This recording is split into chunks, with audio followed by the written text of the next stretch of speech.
እሺ እንግዲህ ሁለቱም ፎርሙላዎች ኤክስፕሌን እያደረኩ ነበር በመጀመሪያው ቪዲዮ እና እንግዲህ ያልኩት ምንድነው ወይንም እሱ የሚለው ያላቸው ነገሮች ምንድነው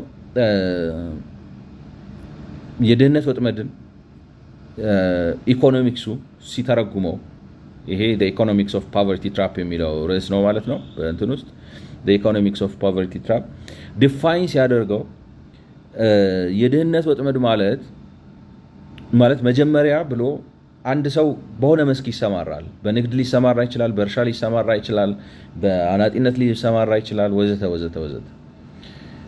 በዛ ከተሰማራ በኋላ ደህንነቱ ዌልቢንጉ ወይንም ደህንነት ስንል ከምን አኳያ ነው? ከኢኮኖሚ አኳያ ማለት ነው። ማለት ኑሮን አሸንፎ ከድህነት ወጥመድ በላይ ሆኖ መኖር አለመኖሩን የሚወስነው ነገር አንደኛ ይሄ ማፒንጉ ነው የሚለው ላይክ ነው። ይሄ ፋንክሽን ነው ይሄ ፋንክሽን ነው የሚወስነው ይላቸዋል። ይሄ ፋንክሽን ለምንድን ነው የሚወስነው? ለምሳሌ አናጢነት በጣም የሚያበላ ከሆነ አናጢነቱ ላይክ ነው ደህንነትን ይወስነዋል ማለት ነው። አናጢነት ይወስነዋል። ወይንም ደግሞ ግብርናው በጣም የሚያበላ ከሆነ የተሰማራበት መስክ ይወስነዋል። ያም ብቻ ሳይሆን ግን ድንገት የሚመጡ ንፋስ አመጣሽ ለምሳሌ የሆነ አሁን ለምሳሌ ኢትዮጵያ ውስጥ የኮንስትራክሽን ቡም አለ። ስለዚህ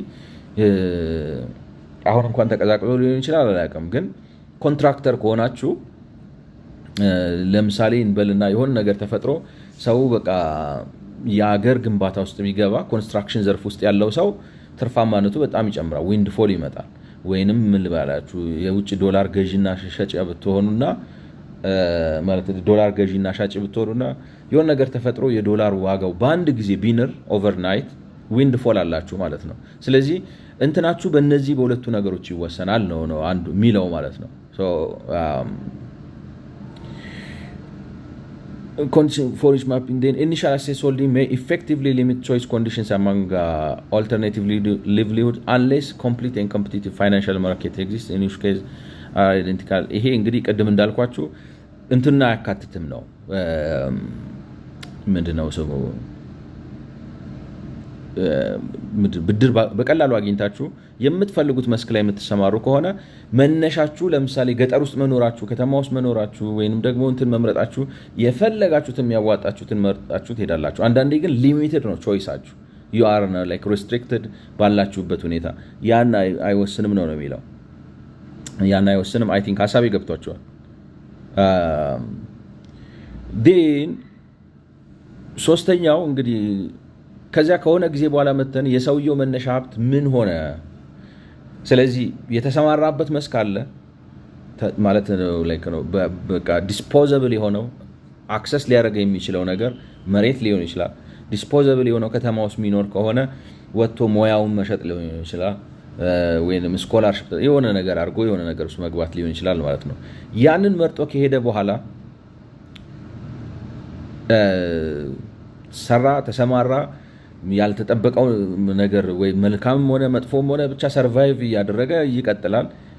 ዴን ከሆነ ጊዜ በኋላ መተን የት ደረስክ ብለን ያንን ሰውዬ ስንጠይቀው ማለት እዚህ ጋር እንዳስቀመጥኩት አሁን የሚለው ምንድነው ከዛ ከሆነ ጊዜ በኋላ መተን ሰውዬው መነሻ ሀብት ምን ሆነ ማለትም ጨመረ ባለበት ቀረ ወይንስ ቀነሰ ብለን ስንጠይቅ መልሱ የሥራ መስኩ ዋና መልሶ ዲፕሪሺየሽን ሸፍኖ ተቀማጭ ትርፍ ተወ ወይም በዛ ውስጥ እንግዲህ ሰውየው ይቆጥባል። አሁን ለምሳሌ ቀደም ያለው ቪዲዮ ላይ ሳብራራ ሪሶርስ ዳይናሚክሱ ከሶሺዮ ኢኮኖሚክ ነገሩ ጋር ይያያዛል ነው። ላይክ ሶሺዮ ኢኮኖሚኩ ለምሳሌ ሰውየው ብድር ወስዶ የመክፈል ልማድ ከሌለው አይሆንም አይደለም።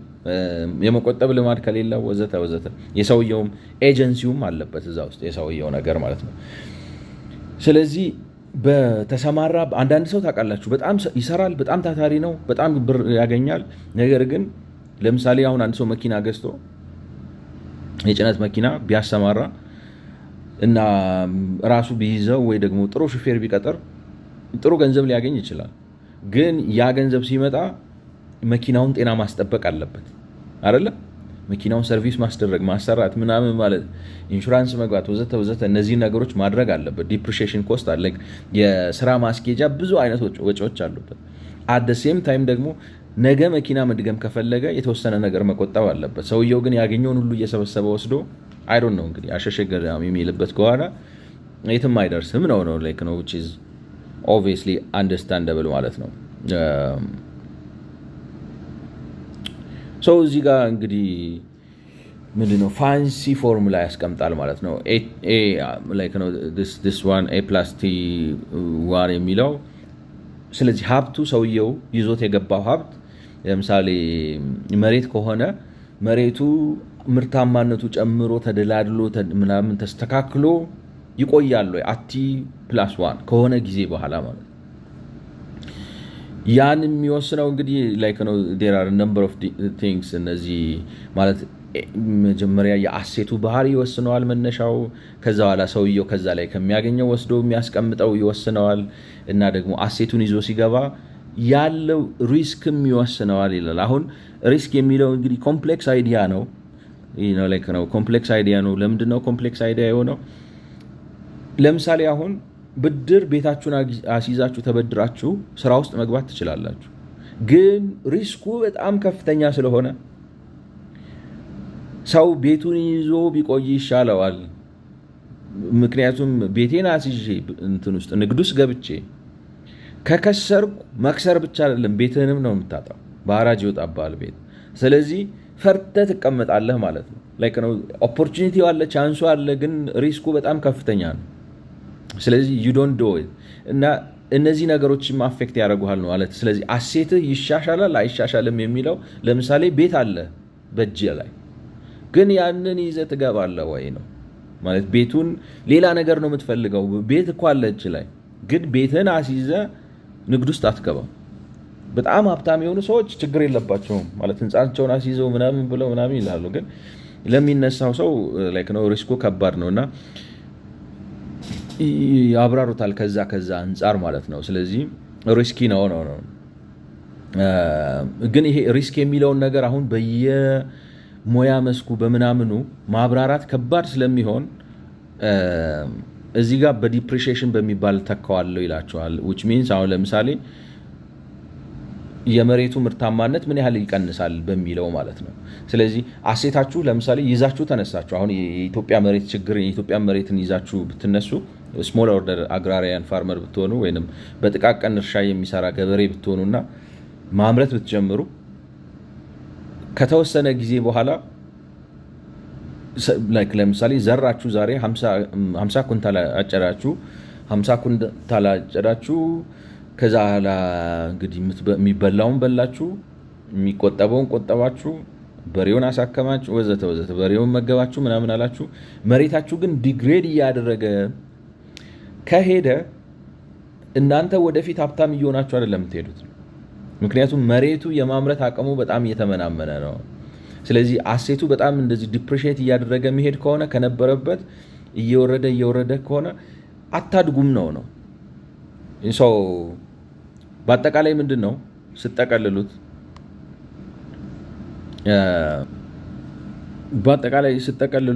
እዚህ ጋር አንድ ነገር ያስቀምጣል። when m is equal to 1 which is ማፒንግ ነው። ማፒንጉ ማለት እጃችሁ ላይ ያለውን ነገር ወደ ስራ የማስቀለክ ነው።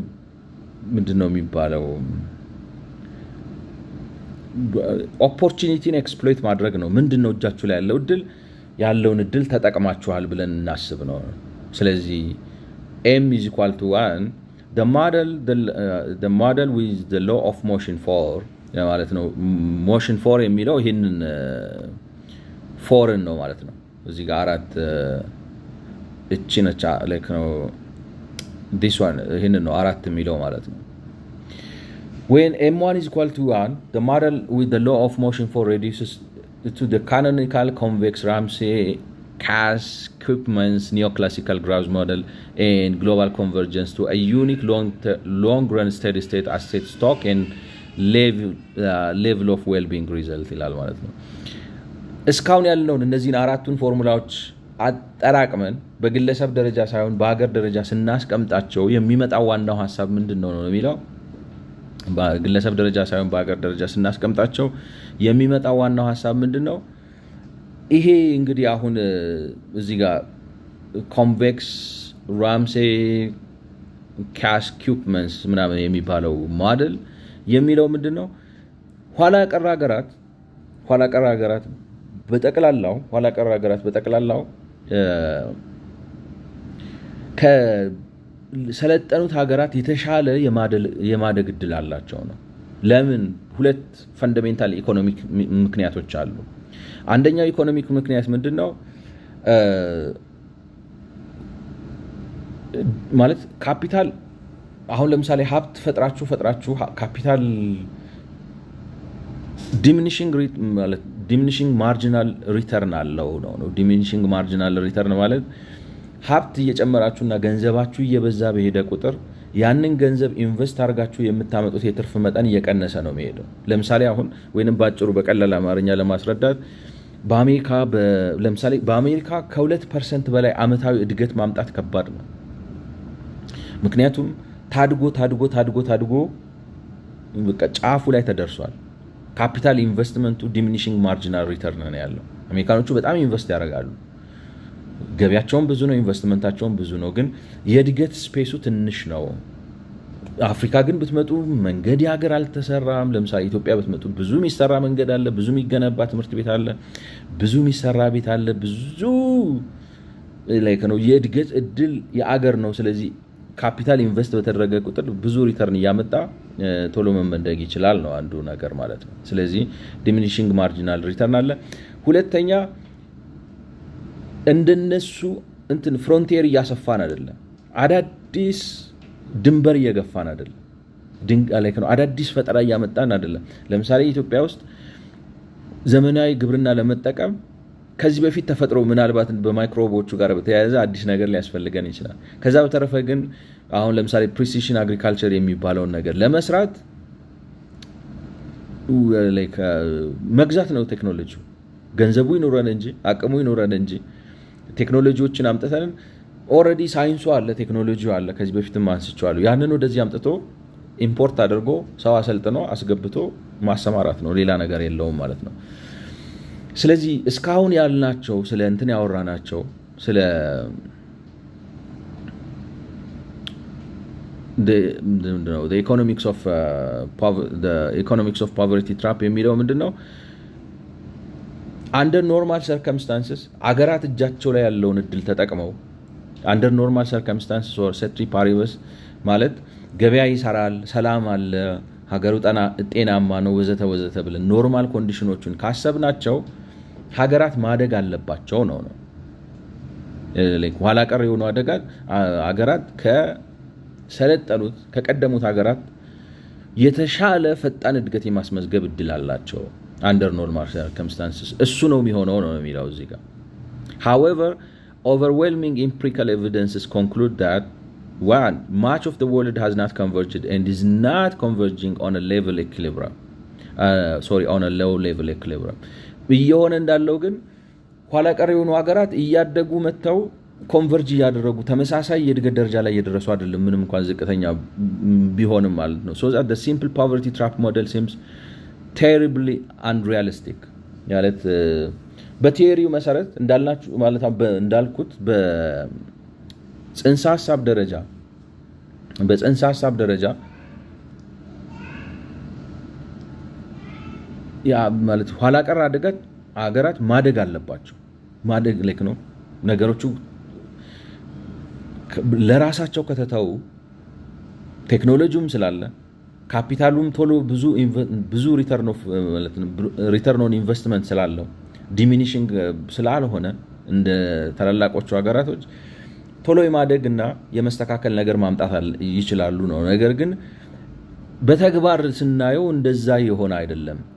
Income convergence does not accurately describe economic growth at the macro level of nation states, which reflect instead divergence big time like ነው። እንዲያውም እየሆነ ያለው ለየቅል ነው የሚሄዱት። ኋላ ቀር የሆኑ ሀገራት ይሄንን ኦፖርቹኒቲ ተጠቅመው እያደጉ አይደለም ነው የሚለው። ውስጡ ገብተን at macro level በዴፊኒሽን ደረጃ እንዲህ ቢሆንም እንዲህ ካልሆነ the empirical microeconomic evidence remain much less clear on this question ስለዚህ ውስጥ ተገብቶ መመርመር አለበት ነው የሚለው ማለት ነው ስለዚህ በተግባር ያለው መሬት ላይ ያለው ሁኔታ ይሄንን በማክሮ ሌቭል የተቀመጠው መረጃ ስለማይገልጸው አሁን እዚህ ጋር እንደሚለው ማለት ነው like however overwhelming እቺን ነው ማነባት ወይንም ይሄን ማለት ነው ማነባው however overwhelming empirical evidences conclude that much of the world has not converged and is not converging ማለት አብዛኛው ዓለም እየተመሳሰለ አይደለም አንድ አይነት ደረጃ ላይ እየመጣ አይደለም አልመጣም እየመጣ አይደለም and is not converging on a low level equilibrium so that simple poverty trap model seems terribly unrealistic and income convergence doesn't accurately describe economic growth at a macro level of nation states which reflects instead divergence big time እንዲያውም የሚታየው ነገር በተግባር የሆነ ያለው ነገር በጣም የተራራቀና የተለያዩ ሀገራት የተለያየ ባህሪ ሲያስከትሉና አንዳንዶቹ ሲሳካላቸው አንዳንዶቹ ቆመው ሲቀሩ ነው ይሄንን ማለት አት ማክሮ ሌቭል የተቀመጠውን ነገር አት ማክሮ ሌቭል ለማብራራት ተሞክሯልና የመጡት ምንድነው ላይክ ነው ሁለት አይነት postulates ነገር ናቸው ነው ያሉት ነው የሚለው the first is the idea of conditional or club convergence ማለት የሆኑ ሀገራት አሉ ተመሳሳይ መነሻ ሁኔታ ያላቸው ፖለቲካቸው ባህላቸው የመሬት አቀማመጣቸው የአደረጃጀታቸው ምናምን አንድ አይነት የሆኑ ሀገራት አንድ አይነት ወይ ያድጋሉ ወይ ይበሰብሳሉ ማለት ነው ሌሎቹ ደግሞ የሚሉት የለም ራሱ አንድ አይነት ተመሳሳይ ባላቸው the second alternative poses threshold and multiple equilibria for each individual in this case distinct equilibria based on one's initial conditions not group membership ስለዚህ ሳውዝ ኢስት ኤዥያ ኮንክ ታድጋለህ ማለት አይደለም የባህል መቀራረብ ቢኖርም ከሳውዝ ኢስት ኤዥያ ውስጥ የተወሰነው ወይንም ደግሞ አፍሪካ ውስጥ ስላለ መነሻ ላይክ ነው ትሮፒክስ አንተን ስለሆነ የባህል የመንግስት አወቃቀር ወዘተ ኮሎኒያሊዝሙ ምናምን አንድ አይነት ስለሆነ መነሻ እንትን ስለሆነ አንድ አይነት መነሻ ያላቸው ሰዎች ወይንም ሀገራት ወይ ይነሳሉ ወይ ቆረቆዛሉ አይደለም it depends on how each individual react ለገጠመው ነገር ላለበት ችግር እያንዳንዱ ሀገር ይዞር የመጣው ምላሽ ይወስነዋል ነው ስለዚህ እሱ more interested የሚሆንበት ይሄንን ነው ማለት ነው this later alternative ይሄ ሁለተኛው ማለት መነሻቸው አንድ አይነት ሆኖ ለምሳሌ ትሮፒክስ ሊሆኑ ይችላሉ ስለዚህ አፈሩ ቶሎ ይመናመናል ገብቷቸዋል የአፈሩ ለምነት ቶሎ ይመናመናል ማህበራዊ ሁኔታቸው ባህላቸው ለምሳሌ ሁለቱም ኮሎኒያሊዝም ውስጥ ያለፉ ሊሆኑ ይችላሉ በተመሳሳይ ጊዜ ከኮሎኒያሊዝም ነፃ ወጥተው ሊሆኑ ይችላል ወዘተ ወዘተ እንደዚህ አይነት ተመሳሳይ ሶሺዮ ኢኮኖሚክም ሆነ ኢኮሎጂካል የሆነ ተመሳሳይነት ኖሯቸው መነሻቸው ላይ ነገር ግን በጊዜ ሂደት ዳይቨርጅ አድርገው አንዱ ከደህንነት ወጥመድ ከወጣ አንዱ ላይክ ነው አለመውጣቱ ነው አሁን የፖቨርቲ ትራፕን ጥናት ኢንትረስቲንግ የሚያደርገው ብሎ እሱን ይላል this latter alternative of threshold ይሄ ማለት ነው actually ይሄ ነው ያነበብኩ ያለሁት of threshold based poverty traps is inherently more interesting as well as more promising for the study of persistent poverty and renewable resource degradation in smallholder agrarian system ስለዚህ ምንድነው ያደረገው መሰላችሁ አሁን ይሄ እንግዲህ ያለንበት ሳብጀክት ምንድነው ላይክ ነው ሰብሴክሽን the economics of poverty trap ነው economics of poverty trap እነዚህን አራቱን ፎርሙላ ጨምቃችሁ ስታስቀምጡትና ስደመድሙት በተለይ ደግሞ በሀገር ደረጃ ስታስቀምጡት የሚሆነው ምንድነው መነሻ ሁኔታ ላይ ልክ ነው ኖርማሊ ኢኮኖሚክ አክቲቪቲ ያለህን ነገር ተጠቅመ ነው የምታድገው የሌለን አሁን ለምሳሌ ኢትዮጵያ ውስጥ ለማደግ ብንፈልግ ታምር ከሰማይ መጥቶ ከሰማይ ዱብ ብሎ ወርቅ ልክ ነው ምን አለን እጃችን ላይ ነው መሬት አለን ሰው አለን ጉልበት አለን ወንዝ አለን ወዘተ ወዘተ ወዘተ ገብቷቸው መንግስት አለን ባህል አለን እነዚህ ነገሮች ላይ ተመስርተን ነው የምንነሳው እና በመሃል ኦፍ ኮርስ መንገራገጭ ሊኖር ይችላል እንደዚህ ሊኖር ይችላል እንደዚህ ሊኖር ይችላል የመሬቱ መመናመን አለ ምናምን ባህሪዎቹ እንዳሉ ሆነው ማለት ነው ይሄ ማለት በሌላ አማርኛ ምን ማለት ነው ስለዚህ ጀነራል የግሮዝ ሞዴሉ የሚለው ምንድነው? እንደዛ ከሆነ ኋላ የቀሩት እንደ ኢትዮጵያ ያሉት ሀገራት ፋክተሪ ኢንዶመንታቸውን በትክክል ከተጠቀሙ ወይንም የተፈጥሮ ጸጋቸውን በአግባቡ ከተጠቀሙ በጣም ፈጣን እድገት የማስመዝገብ የተሻለ እድል አላቸው። ለምን? አንደኛ የካፒታል ሬት ኦፍ ዲሚኒሽንግ ማርጂናል ሪተርን ስላለው አንደኛው which means በነጮቹ ሀገር የማደግ እድል ጠባብ ነው። በዚህ ግን ብዙ ይታደጋል። ካፒታል እዚህ ሀገር መጥቶ ብዙ ማፍራት ይችላል። ኦፖርቹኒቲ ያለው ማርጂናል ሪተርኑ ዲሚኒሽ እስኪያደርግ ጊዜ ይፈልግበታል። እዛ ግን ዲሚኒሽ አድርጎ ከርቡ ግራፉ እንደዚህ አይነት ነገር ምንድን ነው የሚባለው? እንደዚህ አይነት ግራፍ ሆኗል ነው። የኛ ግን ገና እንደዚህ ያለ ነው ማለት ያልታደገ ብዙ አለ። ወደ ላይ ለማደግ እዚህ ጋር እንደርሰን እንደዚህ እስክንል ስታቢላይዝ እስክናደርግ ጊዜ ይወስዳል ነው።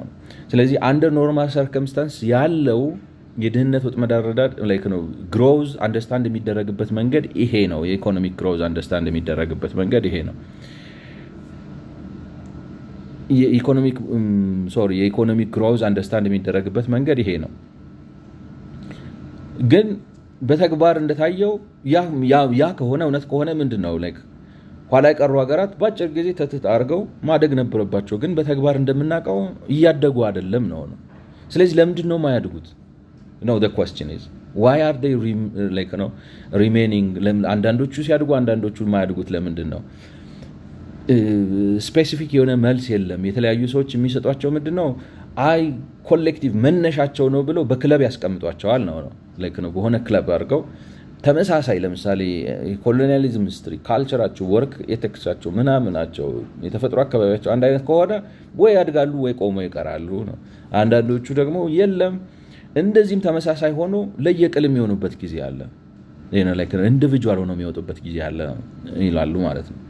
እሱ እንግዲህ የሚለው ምንድነው ይሄ ለየቅል ይወጣሉ የሚለው ነው ሞር አሁን ለኛ ለምናወራው ሞር ኢንትረስቲንግ የሆነው ለየቅል ይሆናሉ። ተመሳሳይ መነሻ ማለት የተፈጥሮ ሀብታቸውም ተመሳሳይ ቢሆንም ካልቸራቸው ተመሳሳይ ቢሆንም ወዘተ ሲነሱ ማለት ነው ተመሳሳይ ቢሆንም ቫሪ ያደርጋሉ የሚለው ሁኔታ የድህነት ወጥመድን አንደርስታንድ ለማድረግ የተሻለ አማራጭ ነው። this latter alternative of threshold based poverty trap ስለዚህ ይሄ this latter alternative of threshold based poverty traps is inherently more interesting as well as more promising for the study of persistent poverty and renewable resource degradation in smallholder agrarian farm or systems. ስለዚህ ለምንድን ነው ኢንትረስቲንግ የሚሆነው? ለምሳሌ ሁላችንም ሰብሳሃራን ለምሳሌ ኬንያ አለ፣ ኢትዮጵያ አለች። የኬንያ ግብርና ከኢትዮጵያ ተሽሎ ማለት የአየር ሁለታችንም ትሮፒክስ ውስጥ ነው የምንኖረው። ኦኬ ነው እንትናችን ሶሾ ኢኮኖሚካችን አንድ አይነት ላይሆን ይችላል። ሌትስ ሴ ኬንያ ኤንድ ዩጋንዳ ሞር ኦር ሌስ ብዙ ተመሳሳይ ሶሾ ኢኮኖሚክ እንትን አላቸው፣ ፈንዳሜንታልስ አላቸው። የተፈጥሮ ሀብት የመመናመኑ ነገር ተመሳሳይ ነው፣ ምክንያቱም ሁለቱም የሚኖሩት ትሮፒክስ ውስጥ ነው። እነዚህ ሁለት ሀገራት ዳይቨርጀንት እንትን ከወሰዱ ዋት ኤክስፕሌንስ ዛት ነው ምን ያንን ይገልጸዋል ያብራራዋል። ሪዝን ከዛ በስተጀርባ ያለው ሪዝን ምንድን ነው ብለን ለማብራራት ሁለቱን ማነጻጸሩ የበለጠ ኢንትረስቲንግ ያደርገዋል ነው የሚለው ማለት ነው። እንግዲህ ከገለጽኩትና ሰብስክሪፕሽን እንምረጣ ነው እዚህ ጋር ሚስ ያደረኩት ነገር ስለነበር this latter alternative ብዬ ስል የትኞቹ ናቸው የሚለውን ለማብራራት ነው። እንግዲህ ሄጄ በክለብ ነው አይደለም፣ ክለብ ውስጥ ራሱ ደግሞ ኢንዲቪጁዋል ነው ማለት ክለብ ኢን ሰንስ አንድ አይነት የኢኮኖሚ አንድ አይነት የፖለቲካ አንድ አይነት የተፈጥሮ ምናምን ድባብ ያላቸው ሶሾ ካልቸራል እና ኢኮሎጂካል እንትናቸው መነሻቸው ተመሳሳይ የሆኑ ሀገራት ተመሳሳይ ፍጻሜ ነው የሚኖራቸው የሚል አለ። አይ እንደሱ አይደለም፣ ተመሳሳይም ኖሯቸው ዳይቨርጅ ሊያደርጉ ይችላል። ዳይቨርጅ የሚያደርግ ከሆነ ነው ኢንትረስቲንግ የሚሆነው። ምክንያቱም የተፈጥሮ ሀብታቸው እኩል እየተመናመነ አንዳንዶቹ ከወጡ አንዳንዶቹ ግን ቆመው ከቀሩ that's worth studying ለምንድን ነው ይሄ ልዩነት የሚፈጠረው ብሎ ለማጥናት ኢንትረስቲንግ ነው። ስለዚህ እዚህ ጋር የሚለው how might such multiple study state systems emerge ተመሳሳይ ሶሾ ኢኮኖሚክ ነው ሶሾ ኢኮኖሚክ ኢኮሎጂካል ምናምን ሲስተም ያላቸው የተለያየ ውጤት የሚያስመዘግቡት አንዳንዶቹ ከድህነት ወጥመድ ውስጥ የሚቀሩት ሌላዎቹ ደግሞ ድህነት ወጥመድን ሰብረው የሚወጡት እንዴት ነው ብሎ ነው ላይክ ነው እንዴት ነው የሚፈጠረው ብሎ እንግዲህ in this the economics of poverty trap በሚለው ውስጥ ሊያብራራ የሚፈልገው የፖቨርቲ ትራፕን የሚያስከትለው ምንም እንኳን ሀገራት ተመሳሳይ መነሻ ሲቹዌሽን ቢኖራቸው ማለት መሬታቸው ተመሳሳይ ቢሆንም የአየር ጠባያቸው ተመሳሳይ ቢሆንም የህዝቡ ስነ ልቦና ምናምን ተመሳሳይ ቢሆንም የተለያዩ ሀገራት የተለያየ አይነት ውጤት የሚያስከትሉት ላይክ ነው እንዴት ነው የሚያስከትሉት ብሎ ይጠይቅና the following subsections enumerate three distinct classes of explanation ሶስት ልዩ የሆኑ የገለጻ መደቦችን ያዘጋጃል የሚቀጡ ሰብሴክሽን ማለት በዚህ the economics of poverty trap በሚለው ውስጥ ሶስት ሰብሴክሽኖች አሉ ወይንም ንዑስ ይሄ ራሱ ንዑስ ነው አይደለም በዋናው እንትን ውስጥ በዚህ ንዑስ ውስጥ ራሱ ሌሎች ንዑስ የሆኑ ሶስት ምክንያቶች አሉ አንዱ ማርኬት ኢምፐርፌክሽን ነው ሌላኛው ኢምፐርፌክት ለርኒንግ እና ባውንድድ ለርኒንግ ላይክ ነው ባውንድድ what was that sorry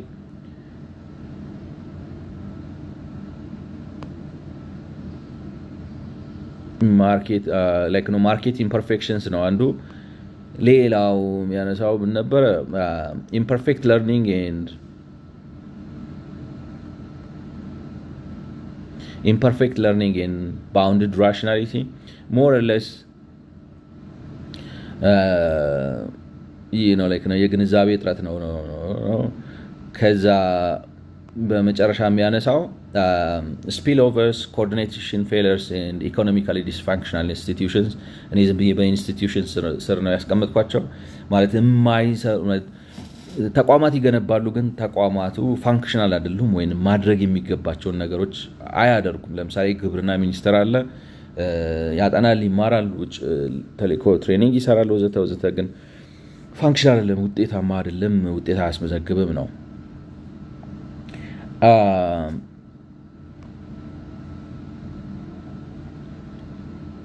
ስለዚህ the economics of poverty more or less ይሄ ነው ማለት ነው ሰው ያልበለት ነው ምንድነው በግሮዝ ሞዴሉ ኢኮኖሚካሊ ያላችሁን ነገሮች ኢምፕሎይ አድርጋችሁ ነው ዴቨሎፕመንት የምታመጡት ኢምፕሎይ ስታደርጉ ግን በተለያዩ ነገሮች ላይ ይወሰናል በመነሻችሁ ላይ ይወሰናል በማርኬቱ ላይ ይወሰናል ዊንድ ፎል ጌኖቹ ላይ ይወሰናል ወዘተ ወይን ባለው ሪስክ ላይ ይወሰናል በዲፕሪሺየሽኑ ላይ ይወሰናል እነዚህ ነገሮች ሁሉ አሉ ይሄን አስዩም ካደረገን ይሄን አስዩም ማድረግ ማለት ምን ማለት ነው በሀገር ደረጃ ስናመጣው ኋላ የቀሩ ሀገራት ከሌሎቹ ሀገራት የተሻለ እድገት እድል አላቸው ማለት ነው የተሻለ እድል አላቸው ወደዚህ ምን የካፒታል ላይክ ነው ዲሚኒሽንግ ማርጂናል ሪተርን አለው ሁለተኛ ቴክኖሎጂ ኦልሬዲ ሬዲ ሜድ ነው መፍጠር አይጠበቅባችሁም አዳዲስ ነገር ማስተዋወቅ አይጠበቅባችሁም ዝም ብሎ ኮፒ ፔስት ነው በጣም ይቀላል ስለዚህ አንደር ኖርማል ሰርከምስታንስስ ማደግ ነበረባቸው በተግባር ግን እንደምናየው አላደጉም ለምን አያድጉም ተብሎ ሲጠየቅ የተለያዩ ሰዎች የተለያየ መልስ ይሰጣሉ አንዳንዶቹ መነሻው ላይክ ነው ይሄ አሁን ኢኮሎጂካል እና ሶሾ ኢኮኖሚክ መነሻቸው ተመሳሳይ የሆኑት ሀገራት ተመሳሳይ የሆኑት ወይ ይወድቃሉ ወይ ያልፋሉ ነው ወይ ከድህነት ወጥመድ ይወጣሉ እሱም ራሱ ኤክስፕሌን አያደርግም ምክንያቱም ተመሳሳይ መነሻ ኖሯቸው አንዳንዶቹ ተነስተዋል አንዳንዶቹ ወድቀዋል ስለዚህ what explains that እኔ ብሎ እሱ አሁን ኤክስፕሌን የሚያደርገው ማርኬት ኢምፐርፌክሽን ኢምፐርፌክት ለርኒንግ ኢንስቲትዩሽንስ ላይክ ነው ስፒልኦቨር ኮኦርዲኔሽን ፕሮብለም ኤንድ ዲስፋንክሽናል ኢንስቲትዩሽንስ እነዚህ ናቸው እነዚህ ሰብሴክሽኖች እነዚህ ናቸው ኤክስፕሌን የሚያደርጉት ብሎ ነው የሚለው ስለዚህ ለዛሬ ማነሳው በዚህ አንስቼ የምጨርሰው ማርኬት ኢምፐርፌክሽን የሚለው ነው ማለት ነው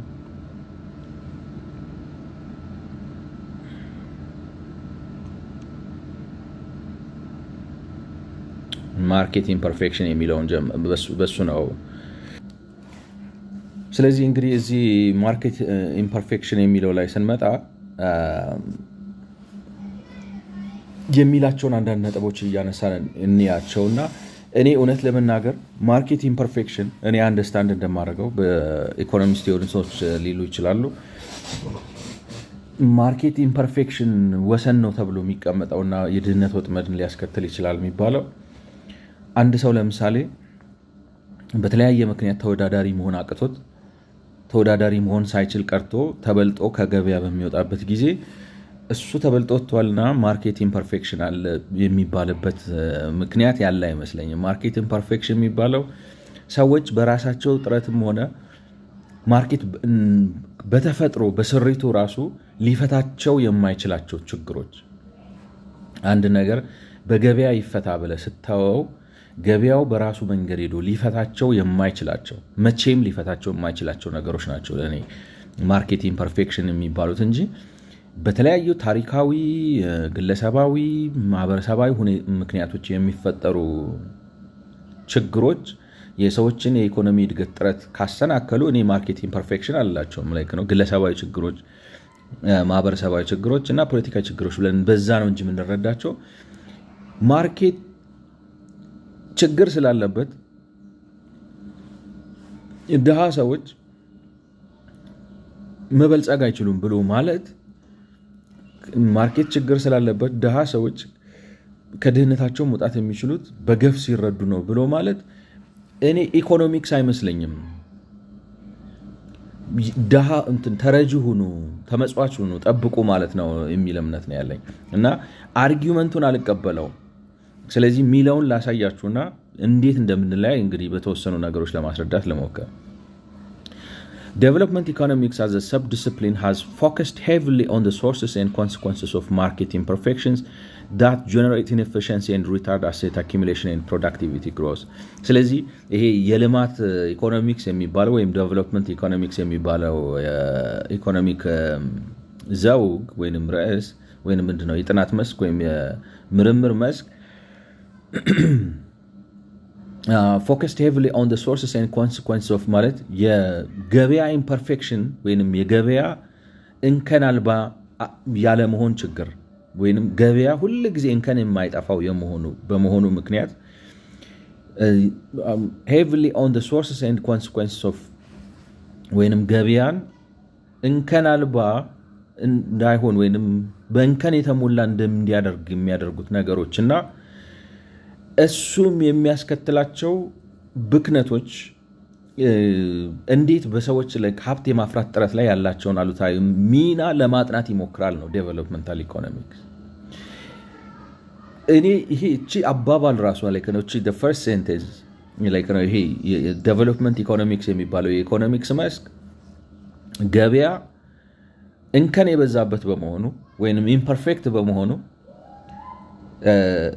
ማለት አንደኛ የገበያውን ኢምፐርፌክትነት ወይንም ደግሞ ኢምፐርፌክሽን ወይንም ደግሞ የገበያውን እንከናምነት እንከን የሞላው መሆን የሚያመጡት ነገሮች ምንድናቸው ብሎ ያጠናል። ሁለተኛ እነዚህ ደግሞ የገበያ እንከኖች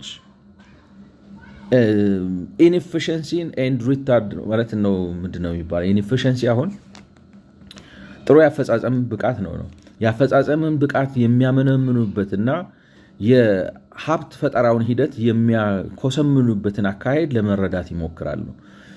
እኔ ግን የገበያ ኢምፐርፌክሽን የሚባለው ነገር ወይም የገበያ እንከን አልባነት ፖለቲካ ወለድ ነው እንጂ which means ፖለቲካ ወለድ ነው ማለት ገበያው ኢምፐርፌክት ስለሆነ አይደለም። ኢምፐርፌክት አሁን ምን ልላችሁ ነው?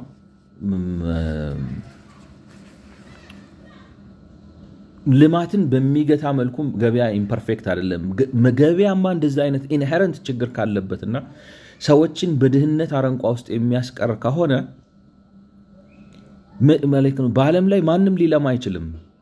ፈረንጆቹም ሊለሙ አይችሉም ማለት ነው። አውሮፓውያኖቹም ምናምን ገበያ የማይሰራ ከሆነ ልማት ሊመጣ አይችልም። ወይም የልማት መምጫው መንገድ ገበያ አይደለም ብላ የሚል አዲስ ሌላ መንገድ ያስፈልጋል which I don't agree with። አሁን ለምሳሌ አቶ መለስም የሚሉት እሱን ነው። ገበያ አይሰራም። ገበያ የሚባል ነገር ቴዎሬቲካሊ አይሰራም ነው። ነገር ግን ቴዎሬቲካሊ ሰርቶ ሌሎችን ሀገራት አበልጽጎ ሀብታም አድርጎ እያየን ነው። how can you contradict that? እና ይሄን ብሎ ይጀምራል። such imperfections are perhaps most obvious candidate explanation for the existence of threshold based poverty traps። እንግዲህ ይሄ የገበያ ኢምፐርፌክሽን ነው። ብዙ ጊዜ ሰዎች የተነሱበት ሀብት ለምሳሌ የድሃ ልጆች ከሆኑ ወይንም በጥቃቅን እርሻ ላይ የሚያርሱ ገበሬዎች ከሆኑ ወይንም ትሮፒክስ ውስጥ የሚኖሩ አርብቶ አደሮች ከሆኑ ባሉበት የድህነት ወጥመድ ውስጥ እንዲቀሩ የሚያደርጋቸው አንዱ ምክንያት ይሄ የገበያ ጉድለት ነው ይላል ማለት ነው።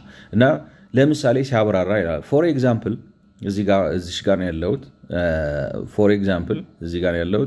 ፎር ኤግዛምፕል a small farmer with 1 or 2 cows might receive a lower price per liter for milk sold to a trader who incurs costs to reach him than would an identically located farmer with a large herd and much more milk to offer. As a consequence, the return to investing in the second cow would be less than the returns to adding a cow to a large herd. If the cost of a cow falls between these two returns, there will exist multiple equilibrium herd sizes, each corresponding to a distinct level of expected well-being for the farmer. እንግዲህ ባጭሩ ስታስቀምጡት ምን ማለት ነው? ጥቂት ላም ያለው ሰውና ብዙ ላም ያለው ሰው ቢኖርና ወተት ሲያልቡ የተለያየ ማለት ብዙ ላም ያለው ሰው ብዙ ሊትር ያወጣል፣ ትንሽ ላም ያለው ትንሽ ሊትር ያወጣል። እና እንግዲህ ለነጋዴ ማለት የወተት ካምፓኒ ላለውና ወተት ፕሮሰስ አድርጎ አሽጎ ምናምን ለሚሸጣው ሰው የሚያቀርቡ ቢሆን ሰውየው ገዣቸው ወተት ሊገዛ መኪና ሲልክ ማለት 2 ላም ያለው ሰው ጋር ወይንም 3 ላም ወይም 5 ላም 10 ላም ያለው ሰው ጋር ሲሄድ የረከሰ ዋጋ ነው የሚሰጠው ይላል። ለምን እንግዲህ ዝም ብዬ ኢኮኖሚክስን ላሳያችሁ ላይ ኢኮኖሚክስን ሳይሆን like አካውንቲንግ ለምሳሌ ገበሬ ሃም ይባላል። እዚህ ጋር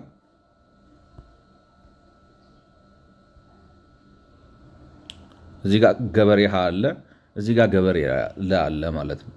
እና ይሄ ገበሬ ሃ የሚያመርተው ብዙ ላም አለው 200 ሊትር ያመርታል በቀን እንበል። ይሄኛው ገበሬ ለ ግን በቀን 60 ሊትር ነው የሚያመርተው። ገዢው ሊገዛ ሲሄድ 90 ብር አውጥቶ ነው የሚሄደው። ሁለቱም ጋር ሲሄድ ማለት የመኪና እንግዲህ ሁሉንም አስባችሁ ዌሬንቴሩንም የነዳጁንም የምናምን የሹፌሩንም ምናምን አስባችሁ ሄዶ ከአንዱ ገበሬ ሲገዛ የትራንስፖርት የማጓጓዣ ወጪ የሚያወጣው 90 ብር ነው። እዚህ ጋር ሄዶ 200 ሊትር ያገኛል፣ እዚህ ጋር ሄዶ 60 ሊትር ያገኛል። ስለዚህ ገዝቶ ሲያመጣ ሰውየው ከዚህኛው አሁን ይሄ ገዢው ማለት ነው 200 ጋርም ሄዶ 60ም ጋር ሄዶ ገዝቶ ሲያመጣ ምንድነው የሚሆነው መሰላችሁ? ከገበሬ የገዛው በ3 ብር ከ50 ሳንቲም ነው አንዱን ሊትር። ከገበሬ ሃ ግን የገዛው የሚሆነው 2 ብር ከ45 ሳንቲም ነው የሚሆነው። ለምንድነው እንደዛ የሚሆነው? ያኛው ብዙ ስለሚያመርት አሁን ይሄንን በፎርሙላ አስቀምጬዋለሁ እዚህ ጋር። ይሄንን 2 ብር ከ45 የሚሆነው 90 ብር የትራንስፖርቴሽኑ ነው። በሊትር ወተት ዋጋው 2 ብር ነው።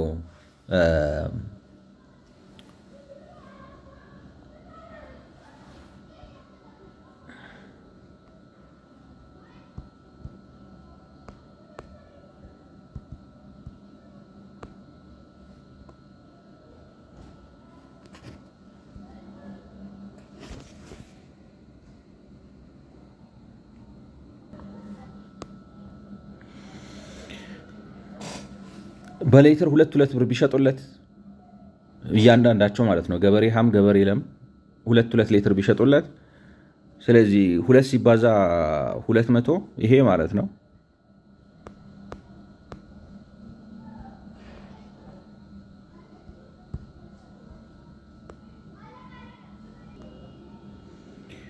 ማስረከቢያ ዋጋቸው እያንዳንዱ 2 ብር ቢሆን፣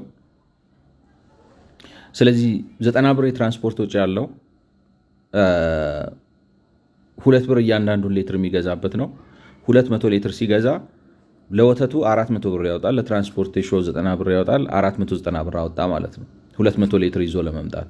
ስለዚህ እያንዳንዱን ሊትር ወተት ነው ለገበያ ለማቅረብ ያወጣውን ኮስት ስሰሩለት 2 ብር ከ45 ነው የሚመጣው ማለት ነው። ምንም እንኳን ሲያስረክቡት በ2 ብር ቢያስረክቡትም እሱ ግን ኮስቶቹን ፋክተሪን አድርጎ መጨረሻ ላይ ስንት አወጣው ይህንን ወተት በሊትር ይህንን ወተት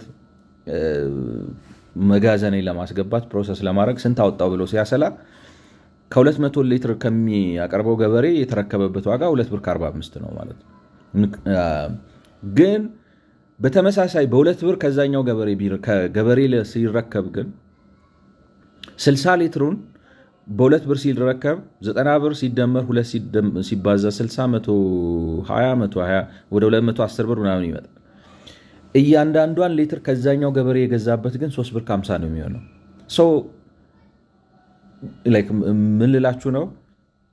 ሆን ብሎ ሊጎዳው ብሎ ገበያው ስለተበላሸ ማርኬቱ ኢምፐርፌክት ስለሆነ አይደለም።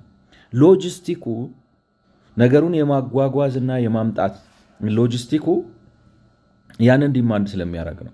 ስለዚህ ከዚህ ገበሬ ወተት መግዛት ካለበት ገበሬ ወተት መግዛት ካለበት እኩል እንዲሆኑ ገበሬና ገበሬ ለገበሬ ለ60 ብር ምንድነው 2 ብር ሊሰጠው አይችልም። በሌትር 95 ሳንቲም የምትሸጥልኝ ከሆነ መጥቼ ወስዳለሁ ነው የሚለው። ምክንያቱም እሱኛው 200 ሲሰጠው በሌትር 2.45 ስለሚሰጠው ማለት ነው። አይ ቲንክ ሀሳቡ ግልጽ ነው። አሁን እሱ ግን የሚለው ምንድነው እዚህ ጋር ፎር ኤግዛምፕል a small farmer with 1 or 2 cows might receive a lower price።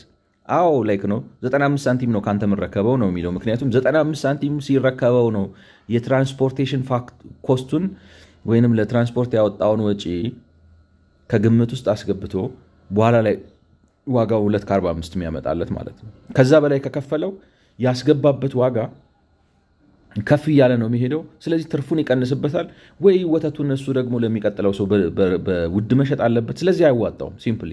አሁን እሱ የሚለው ምንድነው ያኛው ገበሬ 95 ሳንቲም የሚሸጥ ከሆነ ያኛው ብዙ ከብት ያለው ሰውዬ ግን 2 ብር የሚሸጥ ከሆነ ከ100% በላይ እጥፍ እየተከፈለው ነው ማለት ነው። ምክንያቱም በ2 ብር እና በ95 ሳንቲም መካከል ያለው ልዩነት ከደብል በላይ ነው ማለት።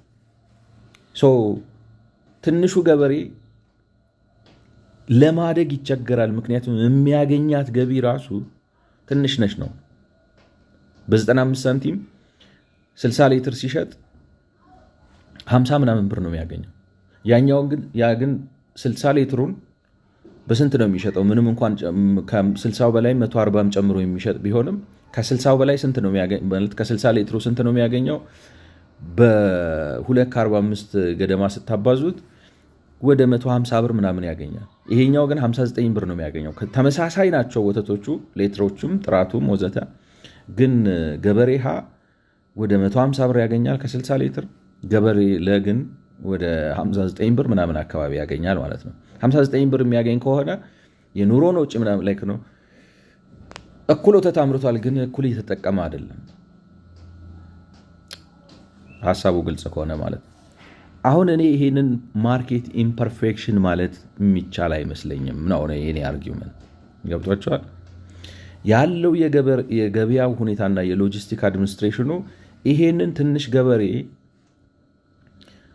ከሌሎች ጋር ተባብረህ ትልቅ የከብት ፋብሪካ ክፈት፣ የወተት አምራች ድርጅት ፍጠር፣ ካልሆነ ደግሞ ከብቶቹን ሽጥና እንትኑን ሌላ ኢንቨስትመንት ውስጥ አስገባው። ቢኮዝ ዩ አር ናት ኮምፒቲቲቭ። ይሄ ገበያው ኢንሄረንትሊ ካለው ችግር የመጣ አይደለም ነው። ይሄንን እንደ ምክንያት ወስደ 2 እና 3 ላም ያለው ሰውዬ በውድድር የተነሳ 2 እና 3 ውስጥ እንዲቀይ ተገዷል እና ከ2 እና 3 ላም እንዳያልፍ ተገዷል። ያም ብቻ ሳይሆን ለሚያመርተው ወተት ተመጣጣኝ ክፍያ እያገኘ አይደለም እና ገበያው ጉድለት አለበት ብትል ገበያው አይደለም ጉድለት ያለበት። ይሄንን እንደ እንትን መግለጽ I don't think it is ኢኮኖሚክስ ነኝ። ገብቷቸዋል። ሰውየው ለምሳሌ አማራጩ ምንድነው? አጋጭተህ ትልቅ እንትኑን ጨምረው ነው ቁጥሩን ገበያው ይፈቅድልሃል። አዝማች አዝ ኮምፒት። አሁን ለምሳሌ አንተ ሁለት ላም ነው ያለ፣ ያኛው እንግዲህ አንተ በሁለት ላም 60 ካመረት እሱ 200 ማምረት ከቻለ ስንት ላም ስላለው ነው ማለት ነው? ወይ 4 ላም ምናምን ስላለው ነው ቢበዛ። ስለዚህ አንተን 2 ላም ከሌላ ሰው ላም ጋር ጆይን አድርገ ራስን ወደ ሆነ ተወዳዳሪነት ማምጣት አለብህ። that's what we are saying ማርኬት ኢኮኖሚክስ ኮምፒቲቲቭ ሆኖ አምራች ካልሆንክ በአንድ ቦታ ላይ እንዳትቆይ ያስገድድሃል። ያን ሲያደርግ ፕሮዳክቲቪቲን ይጨምራል ወዘተ ወዘተ የምንለው ማለት ነው። ስለዚህ ይሄንን እንደ ኢንስተንስ ወስዶ የገበያ ክፍተት አለና ያ የገበያ ክፍተት ነው ፖቨርቲ ትራፑን ያስከተለው ማለት እኔ ሳይንሳዊ አይመስለኝም። በተለይ ደግሞ በኋላ ላይ መጥቶ ከሚያመጣው ኮንክሉዥን አንጻር ማለት ነው። ሌላ የሚለው ለምሳሌ ሲነሱ መጀመሪያ ላይ ጥሩ ሀብት ያለው ሰው ጥሩ ላይክ ነው ሲጀምር ጥሩ ገቢ ያለው ሰው ኢንቨስት አድርጎ ምንድን ነው የሚባለው ስትነሱ መነሻ ካፒታላችሁ ጥሩ ከሆነ ልዩነታችሁ እየሰፋ ይሄዳል። ላይክ ነው ኢትስ ኦብቪየስሊ ኦብቪየስ ምንድን ነው የሚባለው የሀብታም ልጅ መነሻው አሁን ለምሳሌ there are plentiful እችኛዋን ነው ማለት አሁን እዚህ ጋር ነው ያለሁት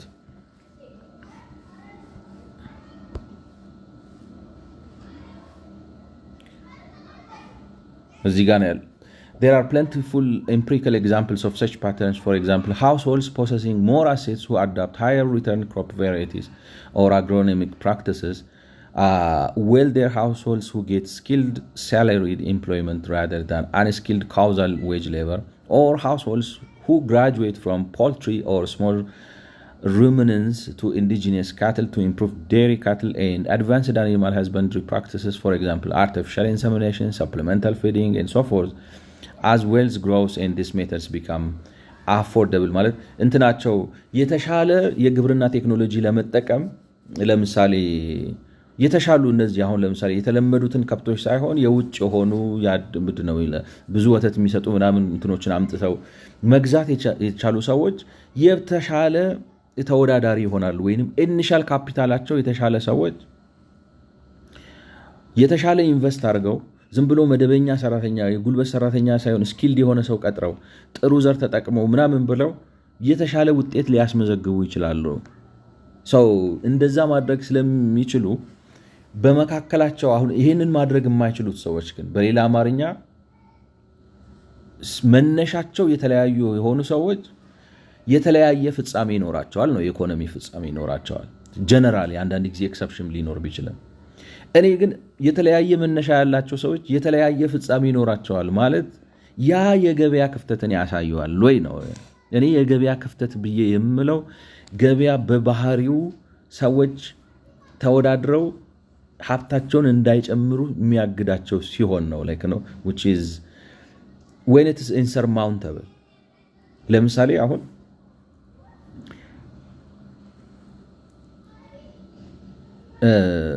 ትንሽ እርሻ ይዞ በዛ ትንሽ እርሻ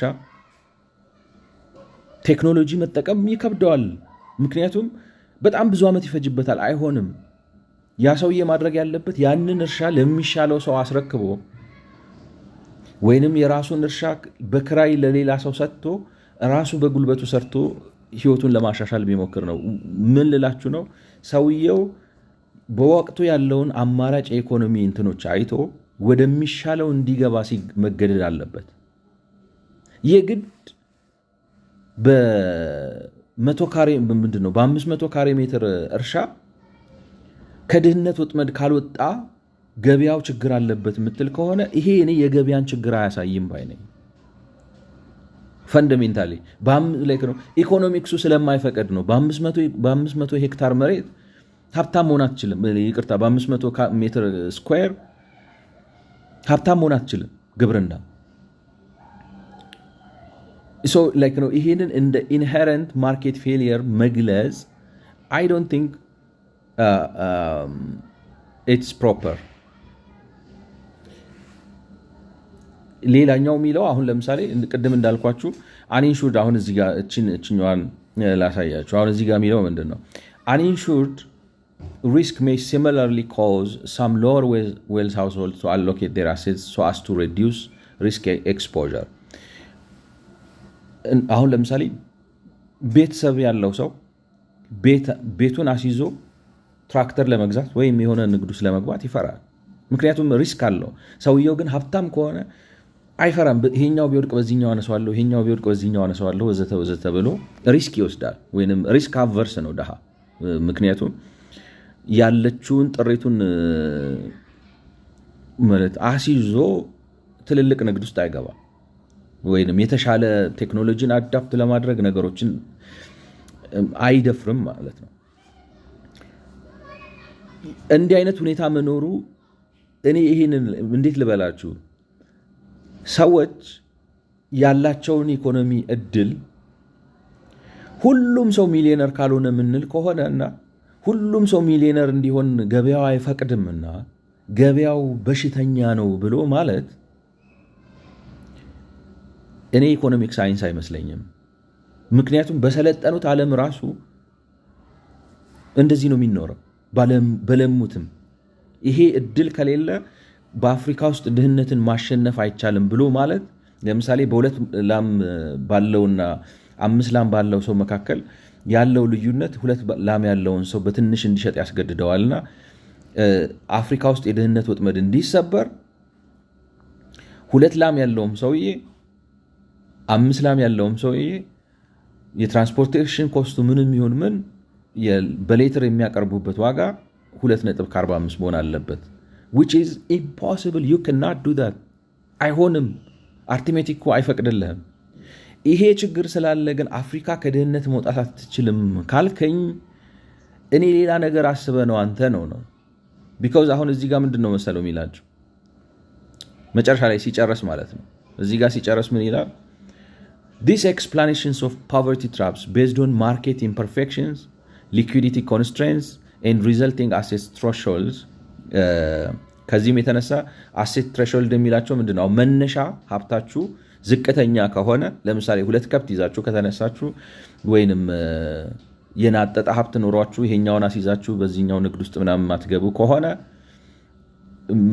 እነዚህ ነገሮች ተያይዘው ከድህነት ወጥመድ እንዳትወጡ ያደርጋችኋል ነው። These explanations of poverty traps based on market imperfections, liquidity constraints and resulting asset threshold underpin much of the current policy discourse about poverty traps, perhaps best embodied በዚህ ሰውዬ የሆነ ሳክስ የሚባል ሰውዬ በጻፈው ጽሑፍ ላይ ተቀምጧልና የፖሊሲ ክርክሮቹ ይሄ ማርኬት ኢምፐርፌክሽን፣ ሊኩዊዲቲ ኮንስትሬንት ኤንድ ሪዘልቲንግ አሴት ትሬሾልድ የፈጠሩት ነውና እንዴት አድርገን እንቅረፈው ብለው ነው የሚወያዩት ነው እና ተወያይተው የሚያመጡት ነው። the gist of the Sakezian argument is that poverty traps can be overcome if only